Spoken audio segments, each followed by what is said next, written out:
बिस्मिल्लाहिर्रहमानिर्रहीम। अच्छा, आज हम इस वक्त मौजूद हैं जस्टिस ह्यूमन राइट ट्रस्ट के ऑफिस के अंदर और आज हमारे साथ एक खातून मौजूद है जिनका नाम है रिफत। कम अज कम 4 साल पहले 2023 में इन्होंने 51 बी के अंदर 51 सी में 51 सी 16 एकड़ एक जमीन का नाम है, वहाँ पे इन्होंने एक फ्लैट की खरीदो फरोख्त की थी। फ्लैट खरीदने वाला जो शख्स है उसका नाम था खालिद और मशहूर है वो खालिद मुर्गी के नाम से। तो 2023 से तकरीबन 2026 आ चुका है। रिफत बीबी का कहना यह है कि प्लाट तो दूर की बात, अभी तक हमें एक इंच जमीन भी नहीं मिल सकी है। इन्होंने मुतालिका डिपार्टमेंट में जाके इलाकाई थाना जैसे जमान टाउन थाना लगता है, जमान टाउन में भी एप्लीकेशन दे दी है इन्होंने और मोतबर मौजूद लोगों को बीच में डाल के कि हमारा मसला हल करवा दें खालिद मुर्गी से, कि हमारे या तो पैसे दिलवा दें या हमें प्लाट दिलवा दें, मतलब कुछ तो हमारी मदद करवा सके, लेकिन ऐसा कोई अमल नहीं होता था। तो आए हमारे साथ मौजूद है रिफत बीबी। आप इनसे मालूम करते हैं कि रिफत बीबी आपके साथ क्या हुआ और खालिद उन्होंने आपको क्या बोल के प्लाट के पैसे लिए और अभी तक वो आपको प्लाट ना देता था ना घर देता था, कुछ बता सकती हैं आप? ये खालिद मुर्गी ने मुझे यही बोला कि आप 4 लाख रुपए दे मुझे किस्तों में। 3 लाख जेवर की सूरत भी इनको मैंने रकम दी, जेवर भी दिया, अपना पैसे भी दिए कि 3 महीने के अंदर अंदर आपको घर बना के दे देंगे फिलहाल। फिर आप जिस दिन रिहाइश करेंगे उस दिन से मैं आपको किस्तें लेना 1 महीना छोड़ के किस्तें लेना शुरू कर दूंगा, 20,000 रुपये महीना।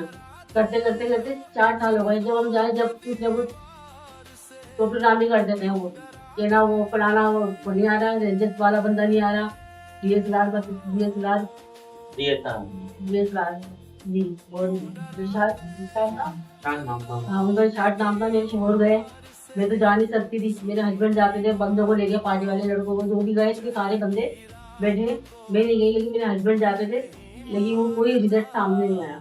उल्टी हमें धमकियां देता है, जो कर सकते हो कर लो, अब मैं कुछ भी नहीं कर सकता, मेरे पास पैसे भी घूम रहे हैं। उल्टा ये बोलते हैं शायद फौजी के हाथ में पैसे दिए, शायद फौजी से ले लो।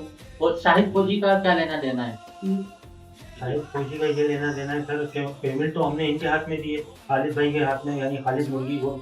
और खालिद मुर्गी अब ये कहते हैं कि अब आपने जो ना पेमेंट मेरे हाथ में नहीं दी। जब आपके हाथ में नहीं दी तो आपने मुझे एग्रीमेंट बना के क्यों दिया? सर एग्रीमेंट तो आपने मुझे बना के दिया है ना। आपके एक जमानती है महमूद साहब के पास भी आपकी सारी नॉलेज है, मैं भी उनके पास गया, उन्होंने भी अभी तक खालिद मुर्गी के खिलाफ कोई रिस्पॉन्स नहीं दिया। सही है ना? अच्छा, खालिद मुर्गी बोलते हैं कि मैंने तुम्हारा पैसा ट्रांसफर कर दिया शाहिद फौजी के घर। शाहिद फौजी के घर जब भी जाओ वो मिलते ही नहीं है। अच्छा, दूसरी बार ट्रांसफर करा आपने, उसके ऊपर ना कोई एग्रीमेंट हमारा बनवाया ना आपने कोई एग्रीमेंट किया, ना हमारी कोई बात करवाई, ना हमारी कोई बात करवाई। फोन पे बोल दिया मैंने पैसा ट्रांसफर कर दिया। आपने अगर पैसा ट्रांसफर करा तो हमें बुलाया या किसी गवाह को बुलाया? नहीं, तो जब आप लोग पैसों का लेन देन कर रहे थे क्या शाहिद फौजी बीच में था? नहीं, कुछ भी नहीं था। आपको इन्फॉर्म किया गया था?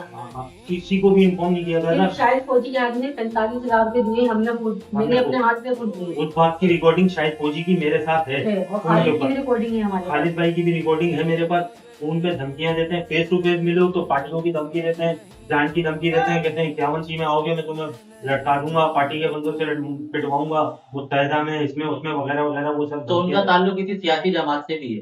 सियासी जमात से नहीं है सर, वो जो 51 सी में जो भी उरूज पे होती है ना पार्टी, बस वो वहीं लुढ़क जाते हैं। अच्छा, पर वो बोलते मैं पार्टी में हूँ, जो कर सकते हो तुम लोग कर लो, थाना करना है, कोर्ट कचहरी करनी है, मुझे मारना है मार लो। तो भाई ये पैसा देते टाइम आप मुझसे बात तो करते, पैसा मैंने आपके हाथ में दिया। तो अभी क्या बोलते हैं? लास्ट टाइम आपकी कब मुलाकात? लास्ट टाइम जब मेरी बात हुई ना सर, तो वो ये कहते हैं कि जो है ना गालियां गलौज करते हैं, इसकी रिकॉर्डिंग मेरे पास है। अच्छा, आपके पास रिकॉर्डिंग? मेरे पास फोन रिकॉर्डिंग है इनकी। ठीक है। तो मैं गया, जब मुलाकात हुई या फोन पे बात हुई तो फोन पे मेरे को बोलते हैं तुमने पहले इतने बंदों को बिठा लिया, उन्होंने कुछ नहीं कर पाया, तो अब तू क्या कर पाएगा? तो फिर वो उसके बाद गालियां गलौज। ये पार्टी लगाई भी है, पार्टी 2-4 दिन में बात हो जाएगी, पैसा मिल जाएगा, मैं आपके हाथ में पैसे दे दूंगा, जब कॉल करो।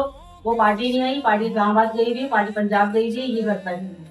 किसी सही बंदे को बिठाते हैं हम लोग, तो फिर उनके जब तक वो रहते हैं इस केस में इन्वॉल्व, तो ये बोलते हैं मैंने पार्टी लगाई हुई है, टोकन 1-2 दिन में हो जाएगा, आपके पैसे आपको मिल जाएंगे।